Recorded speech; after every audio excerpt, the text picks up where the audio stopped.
नमस्कार। इन खबर में आपका स्वागत हो। राजनीति हो या सामान्य जीवन की पटरी, कभी भी बहुत तेज नहीं दौड़ते हैं। यूँ भी राजनीति की रपटीली राह होती है, इसलिए गिरने का खतरा ज़्यादा होता है।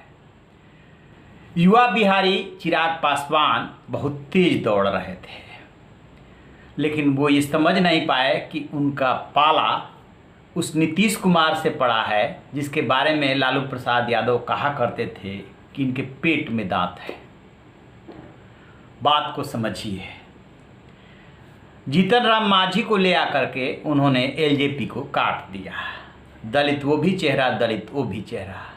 जनाधार की बात करें तो किसी में कोई खास दम नहीं। आज तक जीतन राम मांझी भी गया से लोकसभा सीट नहीं निकाल पाए और एक दो सीटों से आगे नहीं बढ़ पाए। यदि जिस बिरादरी से वो आते हैं उसकी बात करें तो 2% से कम ही है। और इधर रामविलास पासवान, चिराग पासवान की बात करें तो इनका सबसे ज़्यादा उभार जो हुआ था वो 2005 में हुआ था, जब 12.63% इनको वोट मिला था और सीटें आई थी 29। सरकार किसी की नहीं बनी। दोबारा चुनाव हुआ, अलग चुनाव लड़े, काफ़ी जोश में थे। एआईसीसी में एक प्रेस कॉन्फ्रेंस हुई थी, उसमें रामविलास पासवान ने जो है काफ़ी जोश दिखाया था। नतीजा ये हुआ कि जब दोबारा चुनाव हुआ तो सीटें घट के हो गई 10, 19 सीटें हार गए और वोट परसेंटेज हो घट करके 11%। उसके बाद से पराभव होता चला गया। 2010 का चुनाव वो कांग्रेस और आरजेडी के साथ मिलकर लड़े, क्योंकि अफसोस रहा था 2005 का, सीटें मिली 3।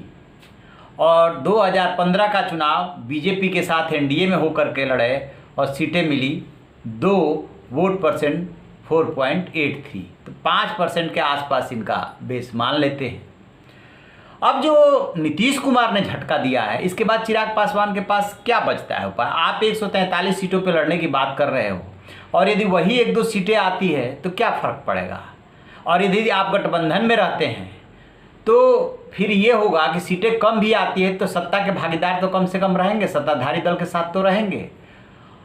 और अभी जो वहाँ की रिपोर्ट मिल रही है, चुनाव में 2 महीने तो अभी है ही, जो रिपोर्ट मिल रही है उस रिपोर्ट में किसी की लहर नहीं है।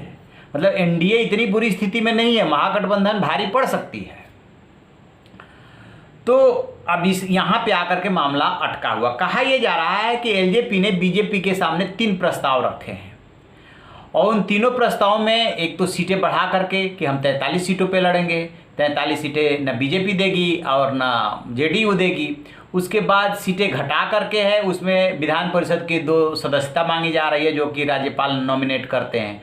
वैसे पहले भी ये लोकसभा चुनाव में भी बीजेपी के साथ बार्गेनिंग कर चुके हैं, सीटें ले लिए 6 और 1 सीट राज्यसभा के लिए, वही फार्मूला आजमाना चाहते हैं। बीजेपी तो इनको वेटेज दे रही है, क्योंकि बीजेपी चिराग पासवान को आगे करके खेल रही है, वो पानी में कंकड़ डाल करके देख रही है। और नीतीश कुमार इस बात को समझ रहे हैं, इसीलिए काट के लिए वो जीतन राम मांझी को ले आए। लेकिन बीजेपी चाहेगी कि चिराग पासवान साथ ही लड़े। वजह ये है कि साथ रहने से हार जीत में 1-2% वोट का भी काफ़ी महत्व होता है। कम से कम जिताने में उतना नहीं होता है जितना कि हराने में होता है।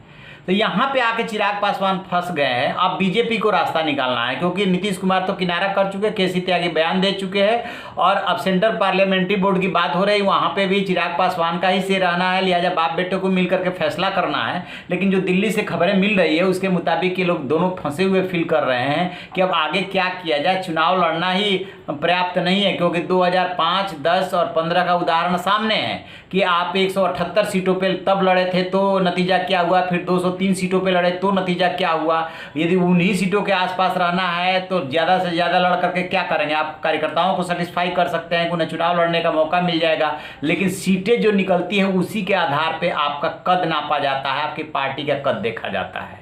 यहाँ पे पेच फंसा हुआ है। तो जल्दी दौड़ करके चिराग पासवान थोड़ा थक गए। तो आप ऐसी खबरों के लिए देखते रहिए हमारा डिजिटल चैनल इन खबर। Thank you. इन खबर चैनल को सब्सक्राइब करें और बेल आइकन दबाना ना